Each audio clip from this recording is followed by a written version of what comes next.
하나님 말씀 보겠습니다. 하나님 말씀은 요한복음 3장 29절에서 30절입니다.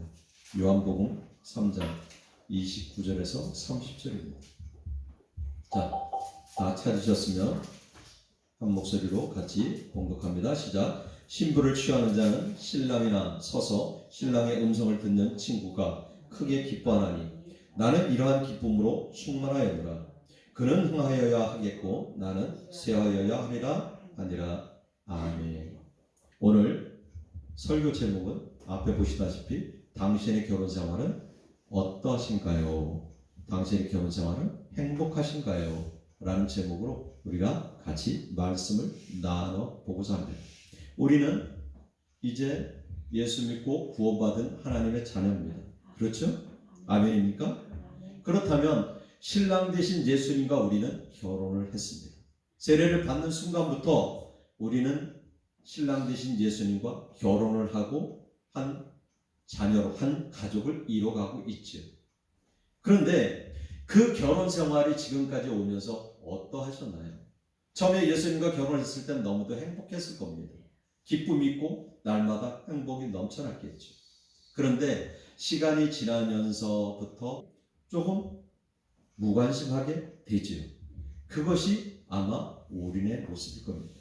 우리 결혼 생활도 똑같지요. 정말 좋아서 결혼을 합니다. 사랑해서 결혼을 하지요.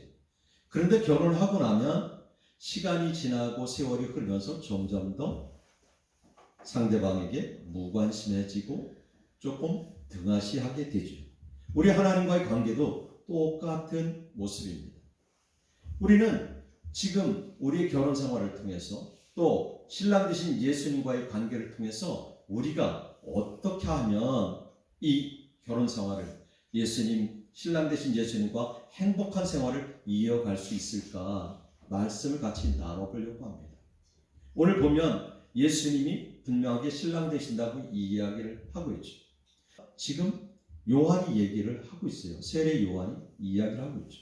그러면서 그분은 지금 보니까 신부를 취하는 자는 신랑이나 서서 신랑의 음성을 듣는 친구가 크게 기뻐한다고 얘기하면서 신부를 취하는 자는 신랑이다. 누구를 취해? 신랑이 우리를 취하고 기뻐한다고 얘기하죠. 그렇다면 지금 이 요한은 왜 예수님을 신랑 됐다고 이야기를 할까요? 우리 지금 구약에 넘어가서 보면 이사야 62장 5절을 보면 거기서 이렇게 이야기합니다. 마치 청년이 처녀와 결혼함 같이 내 아들들이 너를 취하겠고 신랑이 신부를 기뻐함 같이 내 하나님이 너를 기뻐하시리라. 이렇게 얘기하죠. 이거를 우리말 성경으로 풀어보면 보이죠? 자, 같이 읽습니다. 시작. 총각이 처녀와 결혼하듯 너를 지으신 분이 너와 결혼하실 것이다. 신랑이 신부를 기뻐하듯 내 하나님께서 너를 기뻐하실 것이다. 이사야 선지자를 통해서 하나님은 이렇게 이야기를 하면서 하나님께서 신랑 되심을 이야기하고 있죠. 그래서 우리는 그 신랑 되신 예수님과 아름다운 결혼 생활을 해야 됩니다. 마태복음 25장 1절을 보면 이렇게 얘기해요. 예수님께서 그때의 천국은 마치 등을 들고 신랑을 맞으러 나간 열처녀와 같다 하리니 라고 얘기하죠. 천국을 지금 뭐라고 이야기합니까? 마치 등을 들고 신랑을 맞으러 나간 열처녀. 열처녀가 신랑을 맞으러 가는, 예수님을 맞으러 가는 겁니다. 그것을 이야기하고 있습니다. 또한 마가복음 2장 19절에서 20절 같이 읽습니다. 시작. 예수께서 그들에게 이르시되 혼인집 손님들이 신랑과 함께 있을 때에 금식할 수 있느냐? 신랑과 함께 있을 때 동안에는 금식할 수 없느니라. 그러나 신랑을 빼앗길 날이 이르리니 그날에는 금식할 것이다. 예수님은 당신 친히 신랑 되심을 이야기하고 있습니다. 그래서 예수님은 우리 신랑 되심이 전혀 이상하지 않아요. 어떤 분은 그렇게 이야기할 수 있을 것입니다. 무슨 예수님이 우리의 신랑 되실 것이냐 라고 이야기를 하지만 아니에요.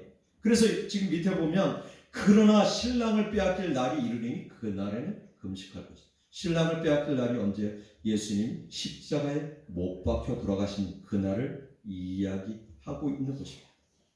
그렇다면 신랑 되신 예수님과의 관계가 지금 원만하십니까? 행복하게 잘 이루어가고 계십니까? 신혼이 끝났어. 신혼이 끝났습니까? 맞습니다. 그게 정답입니다. 신혼이 끝났기요. 그런데 그 신혼을 다시 회복하려면 이벤트가 있어야 되겠죠. 그리고 무엇인가 감동을 줄 수 있는 게 돼야 되겠죠. 결혼 생활에 처음에는 열심히 잘 챙기잖아요. 바쁘게 산다는 이유로 그만큼 관심이 무관심해졌던 거죠. 하나님과의 관계도 마찬가지예요. 처음에 진짜 권사님 말 때나 신혼 때는 너무 행복했습니다. 그냥 그 앞에만 있으면 눈물이 나고 감동이 오죠. 그런데 시간이 지나면서 너는 너, 나는 나예요. 그렇게 살아가고 있는 거죠. 그것이 우리의 모습입니다. 그런데 우리는 어떻게 지금 하나님과의 관계를 이루어가고 있냐는 거죠. 예수님께서는 우리의 신랑 되시기 위해서 당신이 직접 십자가를 지시고 돌아가셨습니다. 우리는 사랑하는 내 아내를 위해서, 내 남편을 위해서 십자가를 질 수 있습니까? 아니, 사랑하는 우리 예수님을 위해서 내가 십자가를 질 수 있냐는 거죠. 그 십자가를 지기 위해서 지금 우리 이 종려주일 우리가 다시 한번 어떻게 하면 예수님과 행복한 결혼 생활을 하고 있을까라고 생각을 해봤으면 좋겠습니다. 또 이 결혼 생활이 식었다면 왜, 사랑이 식었다면 왜 식었을까? 왜 지금 이럴까? 한 번쯤 생각을 해보는 시간이 됐으면 좋겠습니다. 자, 우리 첫째는 이거예요. 서로 사랑해야 그 결혼 생활을 온전하게 유지할 수 있습니다. 다시 회복할 수 있죠. 사랑하면요, 항상 제가 얘기하지만 사랑하면 같이 입고 싶잖아요. 그죠? 또 사랑하면 그가 하는 게 모든 게 다 좋아요. 먹을 때도, 또 좋은 것을 볼 때도, 좋은 곳에 갈 때도 생각나게 되죠. 우리 권사님 좋은 곳에 가면 애들 생각나잖아요. 사랑하기 때문에 그래요. 그래서 좋은 맛있는 걸 생각해도, 맛있는 걸 먹을 때도 우리 애들 이렇게 생각하죠. 사랑하기 때문에 그렇죠. 그렇다면 우리는 예수님을 생각할 때 언제 생각하십니까? 식사 기도할 때 잠깐 생각하십니까? 아니면 예배 시간에 잠깐 생각하십니까? 그건 찐 사람이 아니겠죠. 정말 좋은, 아까 우리 손 권사님 오면서도 그 얘기하던 꽃이 핀 걸 보고 하나님을 찬양하는 걸 차에서 제가 들었어요. 하나님, 시절을 따라서 이렇게 아름다운 꽃을 주시니 감사합니다. 그게 찐 사람이죠. 어떤 걸 보든 간에 하나님 앞에 감사하고 감사를 고백할 수 있는 것, 그것이 찐 사람입니다. 하나님은 우리를 향해서 사랑하라고 얘기하죠. 첫 번째 계명이에요. 하나님을 사랑하고 내 이웃을 사랑하라고 얘기하죠. 내가 너희를 사랑한 것 같이 너희도 서로 사랑하는 것이 온전하다고 이야기를 하죠. 요한복음 12장 12절을 보면 그렇게 이야기합니다. 내 계명은 내가 너희를 사랑한 것 같이 너희도 사랑하라 하는 이것입니다. 베드로는 이렇게 이야기합니다. 무엇보다 서로 뜨겁게 사랑할지니 사랑은 허다한 죄를 덮느니라 라고 이야기하듯이 우리는 하나님을 사랑해야 하나님 사랑 안에서 그 사랑의 물이, 사랑의 샘물이 흘러내려갑니다. 사랑이 흘러내려가죠. 근데 하나님을 사랑하지 아니하고는 그 사랑이 흘러내려갈 수가 없죠. 사랑은 허다한 죄를 덮는다고 이야기합니다. 우리 안에 사랑이 조금 부족하면, 사랑의 마음이 부족하면 부족한 것을 용서 못합니다. 그리고 화나고 짜증나게 되죠. 그런데 사랑하면 그 모든 것 용서가 되잖아요. 우리도 하나님을 그렇게 사랑해야 돼요. 이웃을 그렇게 사랑하고 가족을, 또 남편을, 아내를, 자녀를 그렇게 사랑하는 거죠. 그래서 하나님은 친히 사랑이라고 이야기를 하는 것입니다. 그래서 사도 요한은 이야기하죠. 사랑하는 자들아, 하나님이 이같이 우리를 사랑하셨은즉 우리도 서로 사랑하는 것이 마땅하도다 라고 이야기합니다. 사랑하는 거죠. 그런데 그 사랑이 쉽던가요? 우리는 서로 사랑한다고 하면서 정말 그 사랑의 모습을 나타내는 게 그렇게 쉽지가 않아요. 그러니까 우리는 그 사랑한다고 하면 표현을 해야 돼요. 그래서 부부간에도 마찬가지잖아요. 사랑한다고 하면 표현을 해봐. 속으로만 담고 있으면 누가 알아? 이렇게 얘기하잖아요. 하나님과의 사랑도 똑같은 거예요. 하나님을 사랑한다고 하면 예배를 사모해야 되고 말씀을 사모해야 되고 기도하기를 기뻐해야 되죠. 그런데 하나님을 사랑한다고 하면서 기도하기를 게으리하고 예배에 집중하지 않냐고 말씀을 읽지 않으면 그것은 하나님을 사랑하는 것이 아니라 하나님을 나의 도구로 삼는 거죠. 부부간의 관계도 마찬가지입니다. 서로 사랑한다고 하면서 서로의 도구로 삼는 거죠. 내가 살아가기 위해서, 내 삶을 평안하기 위해서. 그래서 정략 결혼이 있는 거예요. 정략 결혼은 뭐예요? 서로 자기의 이익을 취하기 위해서 정략 결혼하는 거잖아요. 그런 경우들이 많이 있듯이 우리는 하나님과 지금 정략 결혼한 거 아니냐는 거죠. 하나님과 정략 결혼으로 생활을 하고 있지는 않느냐는 거죠. 그래서 다시 한번 돌아보자는 거죠. 잠언 15장 17절 보면 같이 읽습니다. 시작. 채소를 먹으며 서로 사랑하는 것이 살찐 소를 먹으며 서로 미워하는 것보다 나아. 잠언 기자는 왜 이렇게 얘기해요? 어렵게 살고 힘들게 살면서도 서로 사랑하면 만난 거 먹으면서 풍요롭게 사는 것보다 낫다고 이야기해요. 제가 예전에 안양에 살 때 안양 남부시장에서 장사하는 분이 있었어요. 정말 어렵게 살았어요. 남부시장에서 이 시장 자판을 깔아놓고 사셔요. 장사를 하셔요. 저 병목안에서 이제 사시는 분인데 그분들을 보면 날마다 행복해요. 그 병목안 예전에 지금은 괜찮지만 옛날에 병목안이 정말 가난한 사람들이 살았어요. 그 지하에 살았단 말이에요. 그래서 제가 물어봤어요. 사장님, 뭐가 이렇게 맨날 좋습니까? 두 부부가 똑같이 얘기해요. 사랑하는 사람이 옆에서 같이 장사할 수 있으니까 이것만으로도 행복하고 사랑하는 자녀들이 있으니까 행복하고 이보다 만족한 게 어디 있겠냐. 근데 그것도 살다 보면 지겹지 않아요? 그랬더니 아니래요.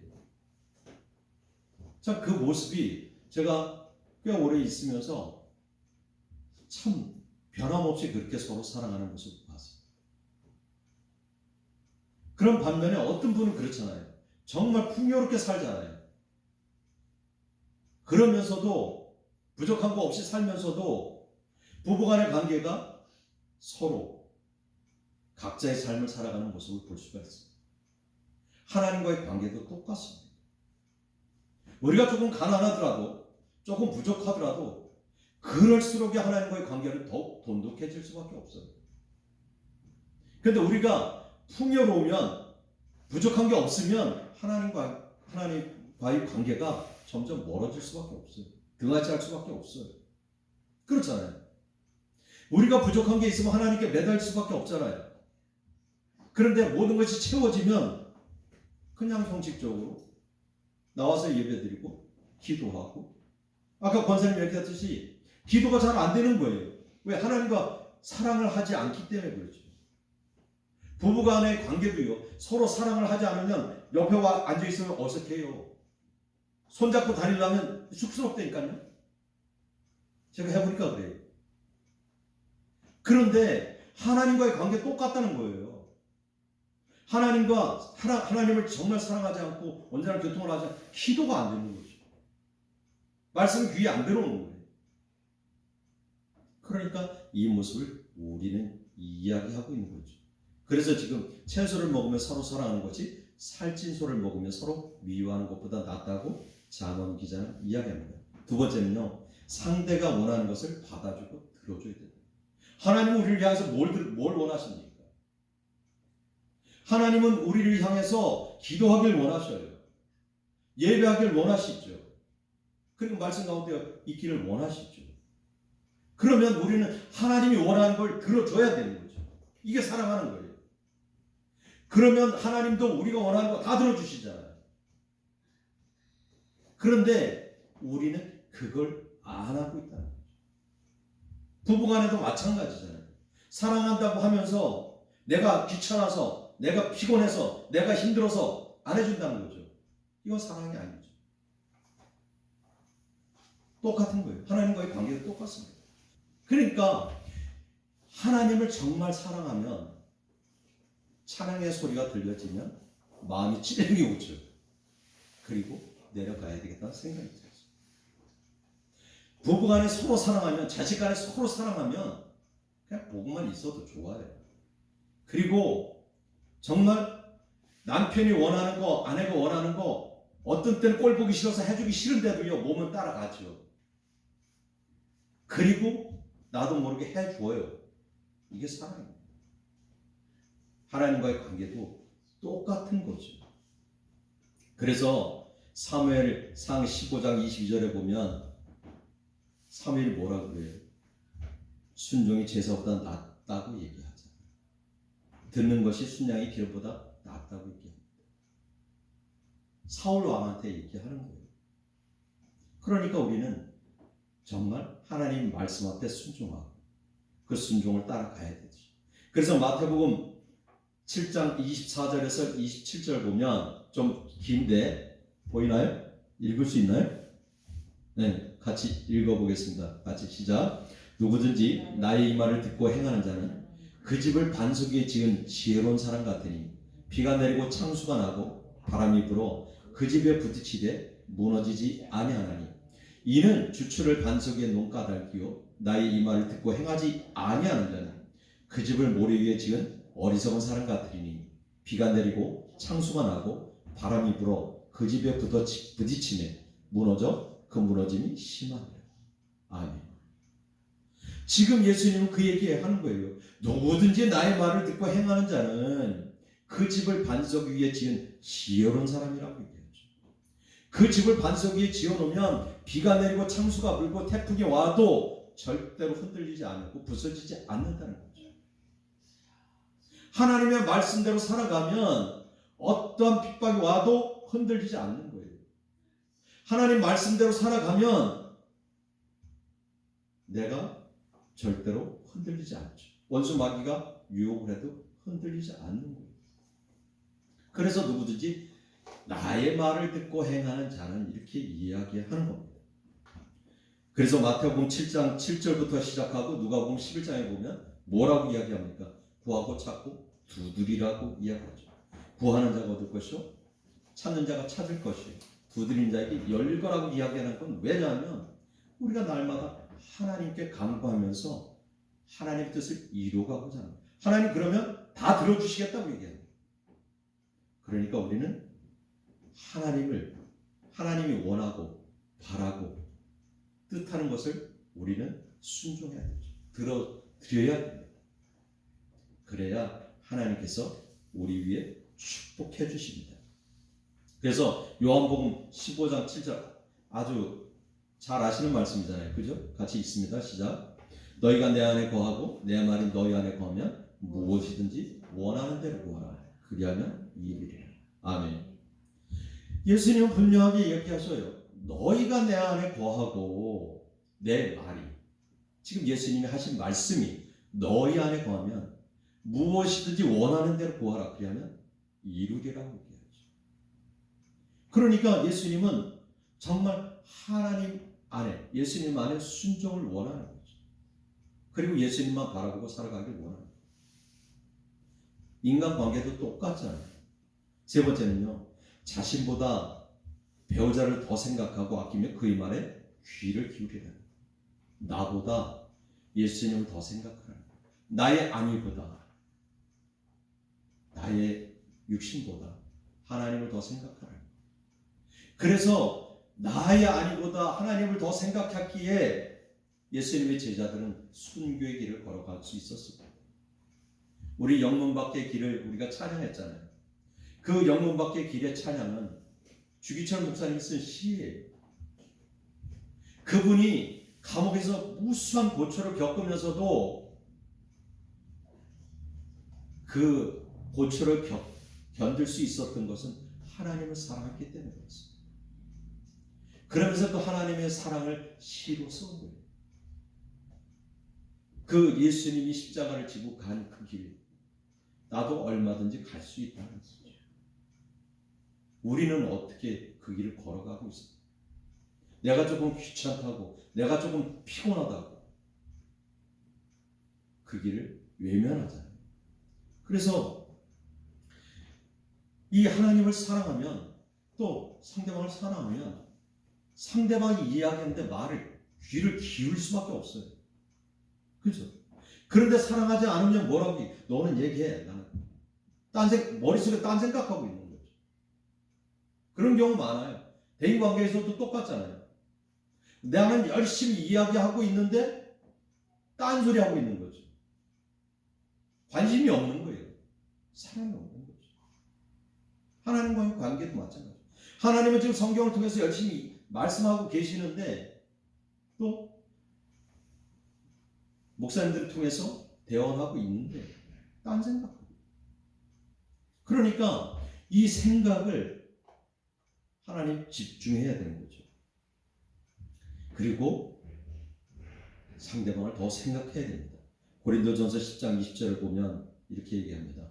누구든지 자기 유익을 구하지 말고 남의 유익을 구하라고. 이게 하나님의 사람들입니다. 하나님의 사람들은 내 이익을 구하는 것보다 남의 이익을 더 구하려고 노력해야 되죠. 그래서 우리가 마태복음 5장에 가서 보면 그러죠. 뭐라고 얘기하나? 오른뺨을 때리면 왼뺨을 대라고. 그거 실천이나 가능한 얘기야? 옷을 벗어달라면 속옷까지 벗어주라는데, 오리를 가자고 하면 더불어 심리까지 가라고 하는데, 그건 말도 안 되는 소리야. 세상 사람들 이렇게 얘기하죠. 그런데 예수님은 왜 그렇게 얘기할까요? 나의 안위가 중요한 게 아니라 복음을 위해서, 하나님의 영광을 위해서 나를 희생할 준비를 하라는 거죠. 그 얘기를 지금 하고 있는 겁니다. 빌보서 보면 2장 3절 5절은 그렇게 이야기해요. 바울은 같이 읽습니다. 시작. 아무리든지 다툼이나 허용을 하지 말고 오직 겸손한 마음으로 각각 자기보다 남을 낮게 여기고 각각 자기를 돌볼 뿐더러 또한 각각 다른 사람이 이를 돌보아 나의 기쁨으로 충만하게 하라. 너희 안에 이 마음을 품으라. 곧 그리스도 예수의 마음. 예수님의 마음을 원하면 나보다 남을 더 생각하라는 거죠. 낮게 여기라는 거예요. 그리고 이웃을 돌보라는 거예요. 그래서 이런 삶을 온전하게 살아가라고 이야기하고 있는 겁니다. 또한 잠언 4장 20절 22절에 이렇게 내 아들아 이렇게 얘기해요. 내 아들아 내 말에 주의하며 내가 말하는 것에 내 귀를 기울이라. 그것을 내 눈에서 떠나게 하지 말며 내 마음속에 지키라. 그것을 얻는 자에게 생명이리며 그의 온 육체에 건강이리라. 라고 이야기를 하죠. 지금 잠언 기자는 이렇게 이야기하는 거예요. 내 말에 주의하면 내 말하는 것에 귀를 기울이라. 하나님 말씀하시는 귀를 기울이라는 거죠. 그것을 내 눈에서 떠나게 하지 말라는 거예요. 말씀을 떠나지 말라는 거예요. 내 마음속에 지키라. 그것을 얻는 자에게 생명이 된다고 이야기를 하고 있는 겁니다. 우리가 잘 아는 예레미야 13장 15절 말씀 보면 지금 하나님은 예레미야 선지자에게 얘기하죠. 예레미야 선지자는 어떤 선지자입니까? 이스라엘이 포로로 잡혀 있을 때 지금 말씀을 선포했던 선지자죠. 이스라엘 백성들이 절망 가운데 있을 때 교만해서 이 예레미야 선지자가 계속 우리가 회개하지 아니하고 돌이키지 않으면 우리는 바벨론의 포로가 될 거라고 계속 부르짖었죠. 그럼에도 불구하고 말 안 들었습니다. 결국은 바벨론의 포로가 되고 울고불고 할 때 예레미야에게 하나님께서 이렇게 얘기했어요. 너희는 들을지어다. 귀를 기울일지어다. 교만하지 말지어다. 여호와께서 말씀하셨어요. 하나님의 말씀을 들으라는 거죠. 하나님의 말씀에 귀를 기울이라는 거예요. 교만은 뭐예요? 하나님을 떠난 것이 교만이에요. 하나님을 멀리하는 것이 교만입니다. 하나님이 아닌 다른 우상을 사랑하고 우상을 섬기는 것이 교만입니다. 그래서 지금 예레미야 선지자를 통해서 이스라엘 백성들이 왜 망했나요? 유다가 왜 망했어요? 하나님 말씀을 안에 거하지 않아서 그렇지. 이방신을 섬겨서 그래요. 우상을 섬겨서 그런 거예요. 수많은 선지자를 통해서 하나님은 계속 이야기했습니다. 그럼에도 불구하고 그들은 깨우치지 않았죠. 우리의 모습도 똑같잖아요. 매 주일마다 목사님을 통해서 이야기하고 또 말씀을 통해서 이야기하고 또 TV를 통해서 많이 듣잖아요. 그런데 그게 이제는 어때요? 타성해져졌어요. 그러니까 감동으로 와닿지 않습니다. 그런데 하나하나가 감동이 와닿아야 되죠. 전도서 5장 20절을 보면 이렇게 얘기합니다. 그는 자기의 생명의 날을 깊이 생각하지 아니하리니 이는 하나님이 그의 마음에 기뻐하는 것으로 응답하십니다. 내 생명이 중요하지 않아요. 하나님이 기뻐하는 게 무엇인지, 신랑이 기뻐하는 게 무엇인지, 신부가 기뻐하는 게 무엇인지 우리가 생각해야 된다. 말씀을 정리하면 우리가 처음 하나님을 만났을 때 너무도 기뻤잖아요. 하나님 이름만 들으면, 야훼 이름만 들으면 너무도 기뻤잖아요. 이스라엘 백성들은요, 유대인들은요, 감히 하나님의 이름을 못 불렀습니다. 너무도 위대해서. 그런데 우리는 그 하나님의 이름을 부를 때 너무도 행복한 모습으로 살아왔잖아요. 그리고 교회 가는 것이 좋고, 교회에 있는 것이 좋고, 가서 전도하는 게 좋고, 말씀 듣는 게 좋고, 찬양 듣는 게 좋았잖아요. 그런데 시간이 지나면서, 세월이 흐르면서 그것이 타성해졌고, 그래서 점점 더 하나님을 멀리하게 된 것입니다.